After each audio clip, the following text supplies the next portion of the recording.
Media మిత్రులకు క్షమాపణలు చెబుతున్న మీడియాపై దాడి చేయటం బాధ కలిగించింది. నాన్న అంటే నాకు ప్రాణం. మా నాన్న దేవుడు. హైదరాబాద్ నివాస్ న్యూస్.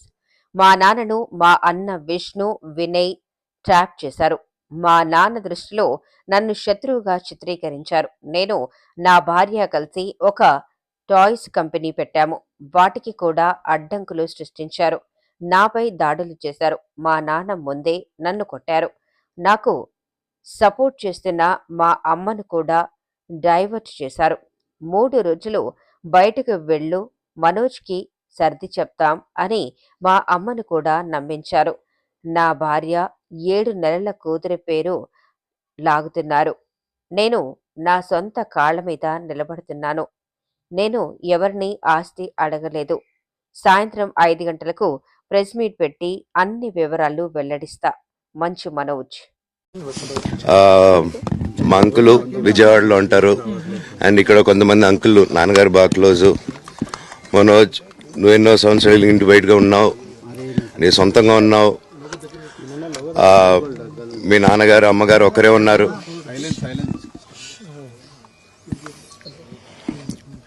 మీ నాన్నగారు అమ్మగారు ఒకరే ఉన్నారు. మీ అన్నయ్య ఏమో దుబాయ్కి షిఫ్ట్ అయిపోయాడు ఫ్యామిలీతో. మీ వైఫ్ ప్రెగ్నెంట్గా ఉంది. తనకి తల్లిదండ్రులు లేరు. తనకి ఇప్పుడు మీ అమ్మ అవసరం ఉంది, పెద్దోళ్ళు అవసరం ఉంది. నువ్వు అక్కడే ఎలా చూసుకుంటావు అంటే, నాకు ఆ రోజు మా భార్య కూడా ఒకసారి వాళ్ళు అన్నీ చెప్తున్నారు కదా, ఎందుకండి ఒకసారి వినండి అంటే, సరేమ్మా నీకోసం వస్తాను అని చెప్పి మళ్ళీ తిరిగి రావడం జరిగింది. అండ్ నేను ఈరోజు నా గురించి ఆరోపణలు వేస్తున్నారంటే అది నేనేం చెప్పలేను. ఓన్లీ మీకు ఆధారాలు మాత్రమే చూపించగలుగుతాను. ఇప్పుడు వాళ్ళు చెప్పి నేను చెప్పి ఇది కరెక్ట్ కాదండి, నేను ఎప్పటి నుంచో కూర్చొని మాట్లాడదాం అంటున్నాను. పిల్లలకి లోకల్లో ఉన్న, అక్కడ లోకల్లో ఉండేది ఎవరో కాదండి, మా బంధువులే అండి అందరూ.